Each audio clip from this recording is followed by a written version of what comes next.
Всем привет и добро пожаловать на мою кухню, где мы с вами готовим вкусно, быстро, полезно.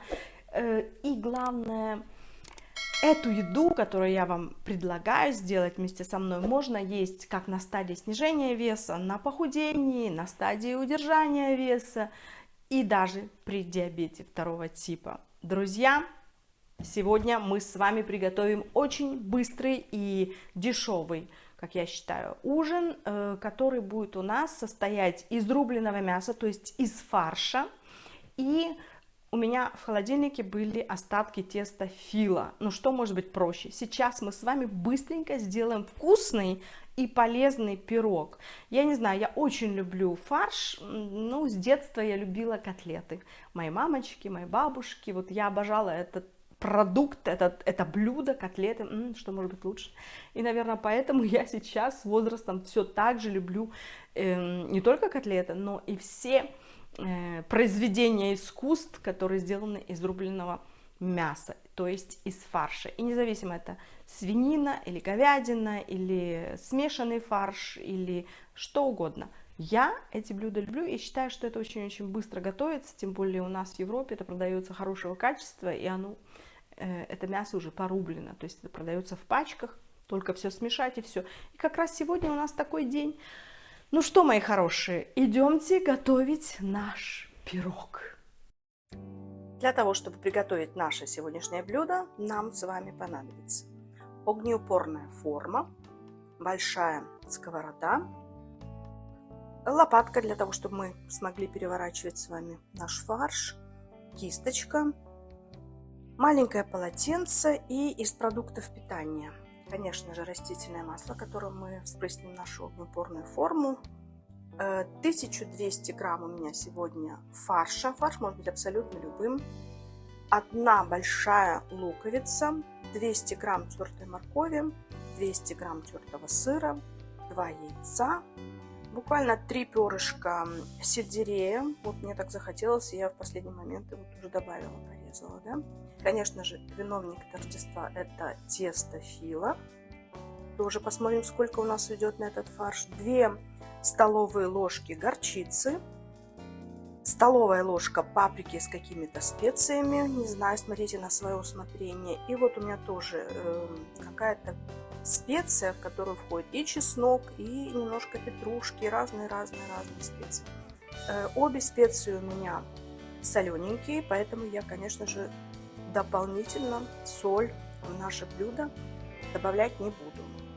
Ну а теперь давайте приступать к приготовлению нашего интересного и быстрого, самое главное, дешевого блюда.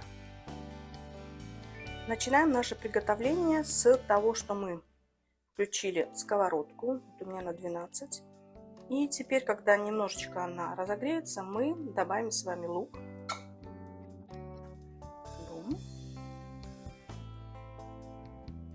Теперь к луку мы отправим морковку и перышки сельдерея, которые мы порезали с вами. Вот так вот. И теперь это все перемешаем и буквально 3-4 минутки обжарим. После чего мы с вами добавим наш фарш.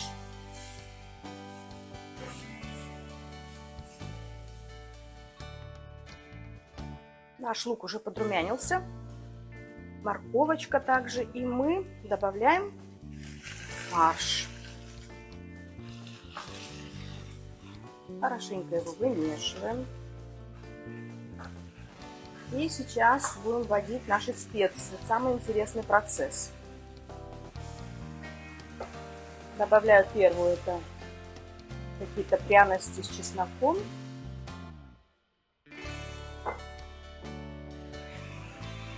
Также паприка и горчица.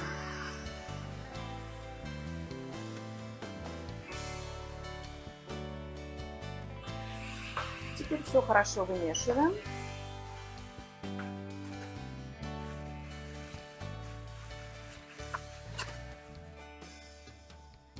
И обжариваем фарш до готовности. Вот так фарш наш сейчас выглядит, видите, и сейчас самое время попробовать его на пряности, на соль. Может быть, нужно что-нибудь вам в ваше блюдо добавить. Ну а тем временем, пока мы доготавливаем наш мясной фарш, мы с вами приступим к взбиванию яиц и подготовке теста. Фарш я уже переложила в такую вот миску, видите, чтобы он немножечко подостыл. Приготовила форму и тесто фило. Теперь, как и договаривались, давайте взобьем яйца. Обыкновенным венчиком, все как делают все хозяйки. Можно вилочкой разбить, ничего страшного, если у вас нет венчика. И этим самым яйцом мы с вами будем покрывать каждый слой нашего теста. Тесто очень тонкое, и я уже вижу, пока его открывала, распаковывала, что оно такое не просто тонкое, но еще и ломкое. Так что будем как-то экспериментировать с вами. Вот так достаточно яйца, больше не надо его взбивать, поставим его в стороночку. Тем временем давайте вспрыснем нашу форму. Такая удобная штучка, ребят. Если у вас продается в стране, покупайте такую. Теперь приступаем к самому интересному. Я беру, как у нас получится это тесто фило, и складываю его, пытаюсь сложить вот такими вот как бы кармашками. Так, беру второй кусочек. Все это произвольно. Вот так вот. Видите, этот получше у нас получился. Сюда я, пожалуй, еще доложу, потому что он совсем тонюсенький. Так. Сейчас. Вот так вот. И ложечкой выкладываем наш фарш на эти листики.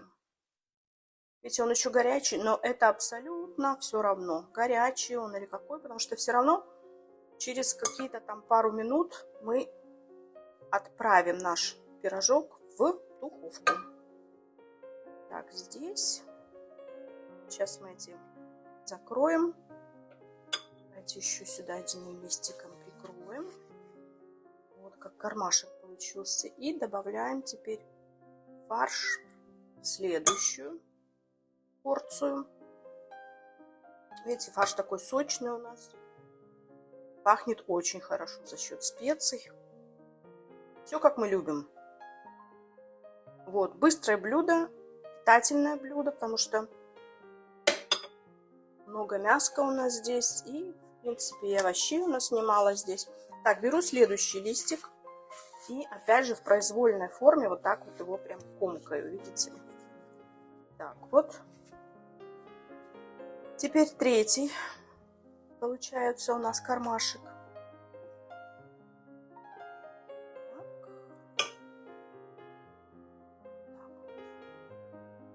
И тоже его прикрываем слоем теста фило. Опять же, так его немножко комкаем. Видите, у нас прям как очма какая-то. Теперь давайте покроем сначала тесто яйцом, которое мы с вами приготовили. Тоже опять же в произвольной совершенно форме, в порядке, так как вы любите делать на своей кухне. Все будет вкусно, я вас уверяю. И в какой последовательности вы это все будете делать, совершенно не имеет значения. Так, вот. И пока отставляем наше яйцо, берем сыр тертый и также немножко покрываем каждый такой кармашек. Так вот. Теперь выкладываем фарш вторым слоем и делаем абсолютно все то же самое. Так. Уже полегче стала миска, я могу держать в руке. Даже можем ускорить этот процесс и выложить прямо все. Вот так вот, как у нас есть, вторым слоем, а тесто мы выложим уже поверх этого фарша. И, может быть, несколько слоев сделаем. Смотрите, как у нас чудесно все получилось. Все. И не нужно никакой мороки. Гофрировать в кармашке, что-либо делать. Бум-бум-бум. Все, отставляем миску. Немножко разравниваем. Все было покрасивее, да? Так вот. И теперь берем следующий слой и покрываем. А-ля первый карман. Теперь второй карман. Можем вот так вот. Мне нравится, знаете, я делала, вы, может быть, видели этот рецепт, который называется ачма. И там вот надо было вот так вот именно это все тесто комкать. И мне очень даже это понравилось. Такая какая-то в этом есть прелесть своя. Смотрите, вот, в принципе, наш пирог и готов. Или еще один сделаем слой, как вы хотите. Давайте еще один тонюсенький, да? Давайте. Всего у нас получилось 4 слоя этого теста нашего. Так, вот 4. Ну ладно, и остаток еще этого хвостика давайте дадим. Но все равно получилось 4 штучки. Берем. Я очень люблю это тесто, потому что оно такое, как пергамент. Вот здесь закроем. И прям будет у нас так все с вами нарядненько. Так, теперь все это хорошенько смазываем яйцо. Пошуметь люблю. Так, смазываем. Это даст нам такую корочку нашему пирогу. Можно посыпать не только сыром, а можно и каким-нибудь семенем кунжута, например, да. То есть, опять же, только ваша фантазия в этом отношении сыграет главную роль. Так вот, духовку нужно уже поставить, разогревать на 180 градусов. И наш будущий пирог, как обычно, должен постоять минут 20, может быть. Ну, если у вас духовка такая слабенькая, то 30. Почему дольше не нужно? Потому что, в принципе-то, у нас фарш готов. Все обжаренное, все хорошо. То есть нужно нам только подрумянить это тонюсенькое наше фило теста. А оно очень быстро готовится, вы знаете. Вот такая у нас с вами прелесть. Теперь присыпаем все это сыром.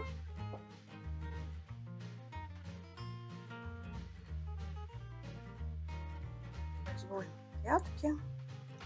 Понравится. И идем готовиться в духовку. Так, вот еще. Давайте.